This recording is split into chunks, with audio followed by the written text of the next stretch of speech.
Merci à vous qui nous suivez sur Africable Télévision. Bienvenue dans votre édition d'information. Voici à présent les titres de ce journal. L'Indonésie et le reste du monde commémorent ce vendredi les 10 ans du tsunami du 26 décembre 2004. Plus de 200 000 morts. En ce jour anniversaire, des survivants se sont retrouvés côte à côte et tous unis par un même sentiment d'émotion. En Côte d'Ivoire, ouverture ce vendredi du procès de Simone Gbagbo. Elle est comparée aux côtés de 82 co-accusés. L'épouse de l'ancien président ivoirien est jugée pour atteinte à la sûreté de l'État après les violences post-électorales de 2010-2011.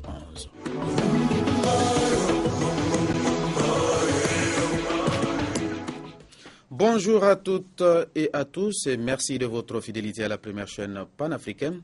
Je l'annonçais en titre 2004-2010, l'Indonésie et le monde entier commémorent ce vendredi les 10 ans du tsunami du 26 décembre 2004. Ce jour-là, plus de 200 000 morts dans cette partie du monde, dont 70 000 en Indonésie. 14 pays ont été touchés, il faut le rappeler.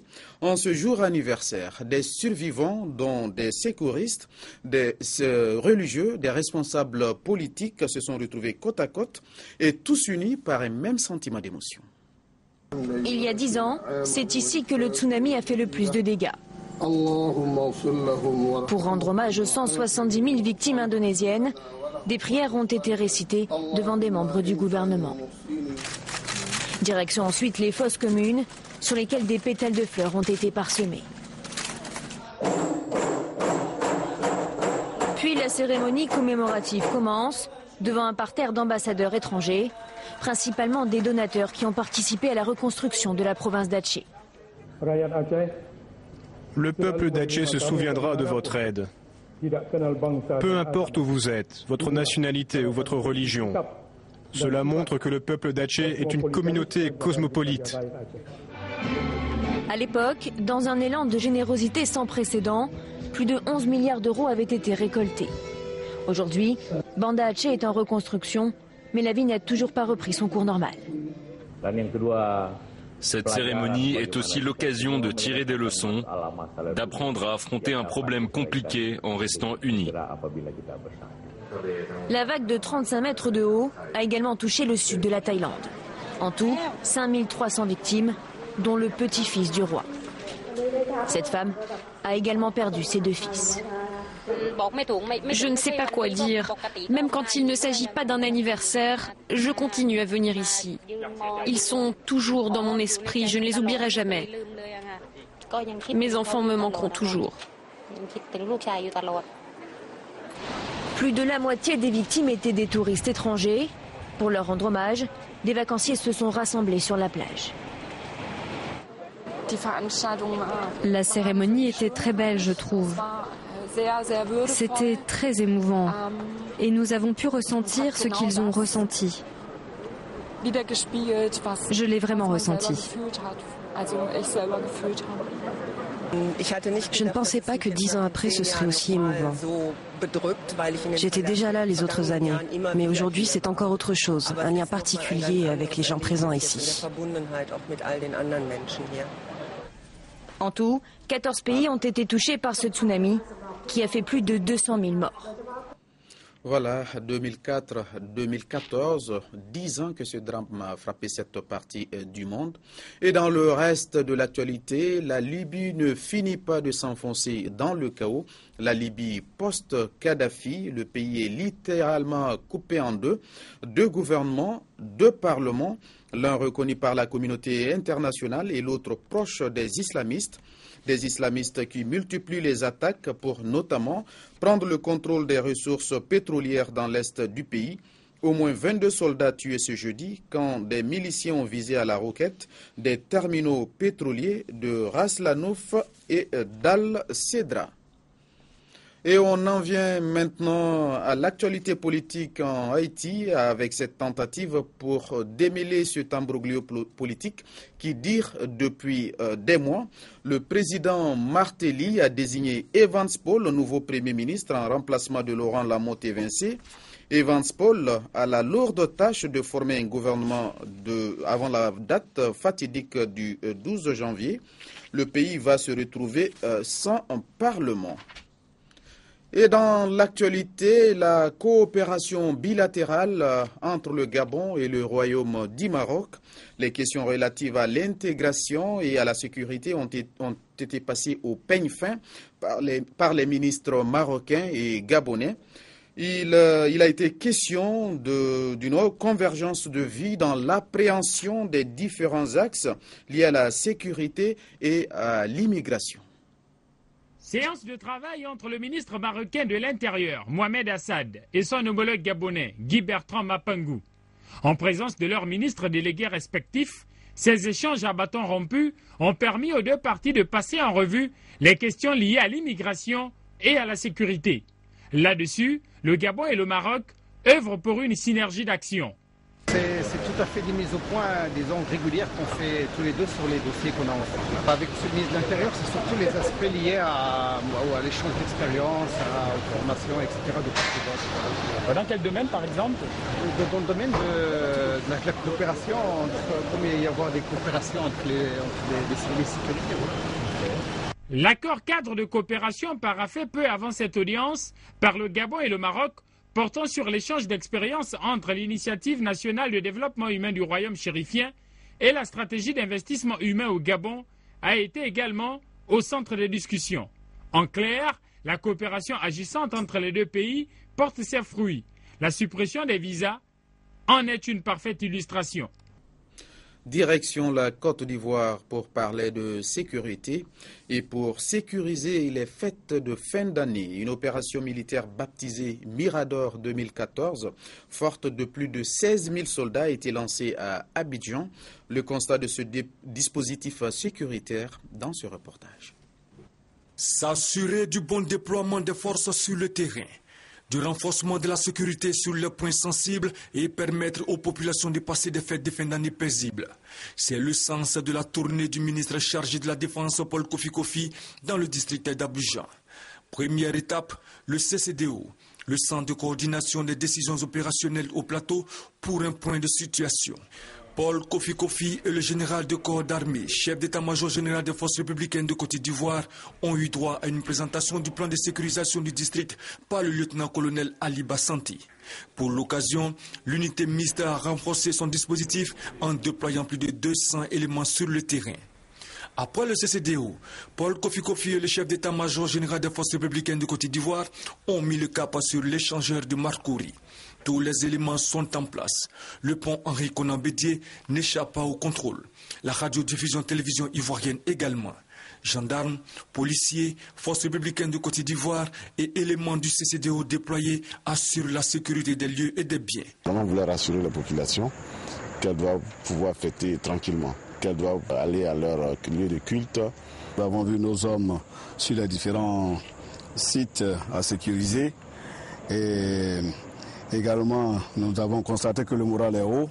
Donc ils sont très contents d'exécuter cette mission, ce que nous avons toujours souhaité. Au groupement de sapeurs-pompiers militaires de l'Indénié, seulement 24 interventions selon le centre de coordination des opérations et des transmissions. Les secours sont toujours en alerte. Au poste de commandement opérationnel en charge des questions de sécurisation et de secours installé dans les locaux de la préfecture de police d'Abidjan, rien à relever. La main courante nous indique bien qu'il n'y a pas vraiment grand-chose à relever. Quelques cas d'accidents de circulation, des tentatives d'agression qui ont été vite maîtrisées. Je peux vous le dire, la police, la gendarmerie, les FRC dispose aujourd'hui de suffisamment d'éléments sur le terrain. Un tour à Yopougon. La police régule la circulation. Des patrouilles en véhicule et à pied sont effectuées. Les lieux de culte et de grands rassemblements sont sécurisés. Pour la réussite de l'opération Mirador 2014, l'état-major général des forces républicaines de Côte d'Ivoire a déployé les grands moyens. Et je l'annonçais en titre, ce vendredi s'ouvre en Côte d'Ivoire le procès de Simone Gbagbo. Elle comparait aux côtés de 82 co-accusés, tous issus de l'ancien régime. L'épouse de l'ancien président est jugée pour atteinte à la sûreté de l'État après les violences post-électorales de 2010-2011. Elle est arrêtée le 11 avril 2011, le même jour que son mari. Cette photo est l'une des seules images qui en témoignent. Très vite inculpée, Simone Gbagbo comparaît ce vendredi pour atteinte à la sûreté de l'État, un crime suprême. En cause, la crise post-électorale de 2010-2011, alors que Laurent Gbagbo, son mari et président sortant, refuse de reconnaître sa défaite. À l'époque, Simone Gbagbo est bien plus qu'une première dame. Beaucoup la surnomment depuis des années la Dame de Fer. Certains adversaires préfèrent l'appeler la Dame de Sang. Pilier inébranlable du régime, elle mène la stratégie anti-Ouattara après l'annonce des résultats de la présidentielle. La voici lors d'un meeting post-électoral. Dans ses discours, cette chrétienne évangéliste met toujours en avant sa foi. Moi, je vous dis que c'est Dieu qui mène notre pays. Et que ce Dieu-là, il nous a déjà donné la victoire. L'accusation lui reproche d'être liée aux escadrons de la mort contre ses opposants, dans une crise qui, en 5 mois, fera plus de 3000 morts. À la différence de son mari, elle est jugée à Abidjan, en Côte d'Ivoire, où elle comparaît aux côtés de 82 autres accusés, et non par la Cour pénale internationale. Même si le tribunal de La Haye a plusieurs fois demandé à la Côte d'Ivoire de lui livrer l'ancienne première dame, Abidjan a toujours refusé son transfèrement, estimant que cela affecterait le processus de réconciliation nationale. Nous poursuivons avec le renforcement de la justice guinéenne, notamment avec ses codes de l'Organisation pour l'harmonisation du droit des affaires OHADA, et la Direction nationale d'accès à la justice entend surveiller l'application correcte du droit OHADA dans les juridictions du pays. Il y a près d'une année que la Guinée dispose d'une commission nationale OHADA pour vulgariser à grande échelle les actes uniformes de l'institution dans les différentes juridictions du pays. Des personnes de bonne volonté appuient l'initiative.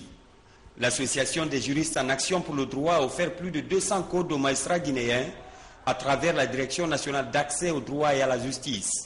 La démarche vise à mieux outiller ces professionnels du droit à la bonne application des textes y afférents dans les cours et tribunaux du pays.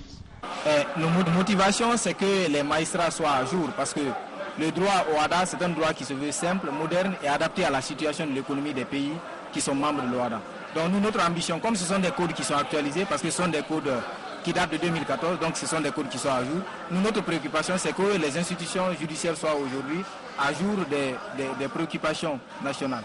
Le geste vise à accompagner la dynamique des réformes du secteur de la justice engagée en Guinée, alors que la formation continue des magistrats figure en bonne place dans le fondement d'une justice responsable. Cap sur le Sénégal avant de refermer cette édition avec la rentrée de l'université virtuelle. Les étudiants venus en masse ont noté leur volonté de suivre une formation supérieure de qualité. Le démarrage des cours est prévu le 19 janvier prochain. Ils étaient plus d'un millier d'étudiants à assister à la rentrée officielle de l'université virtuelle du Sénégal. Une mobilisation qui témoigne de leur engouement à accéder à un enseignement supérieur de qualité. L'État du Sénégal a consenti d'énormes efforts en matière de construction d'infrastructures, mais tout ceci est insuffisant par rapport aux flux de bacheliers qui souhaitent subir une formation au niveau de l'enseignement supérieur. Et c'est ce qui explique le projet Université virtuelle du Sénégal.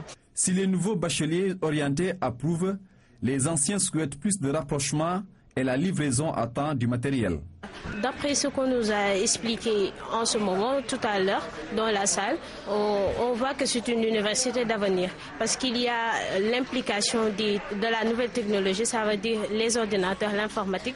Donc, on croit qu'on aura une bonne formation, comme ceux qui sont dans les autres universités. Au départ, c'était catastrophique parce que, d'une part, je veux dire qu'ils ont respecté leur parole à la moitié parce que, bon, on a perdu une année comme ça. Une doléance qui a été prise en charge par l'État. En 2013-2014, 2000 étudiants ont été orientés à l'Université virtuelle du Sénégal. Cette année, 4000 nouveaux bacheliers ont confirmé leur inscription. Le démarrage des cours est prévu le 19 janvier prochain. Vous êtes sur Africable Télévision, la chaîne panafricaine, s'informer mais aussi comprendre. Voilà, c'est tout pour cette édition. Merci à vous de l'avoir suivi et surtout merci de votre attention. Bonne suite de programme.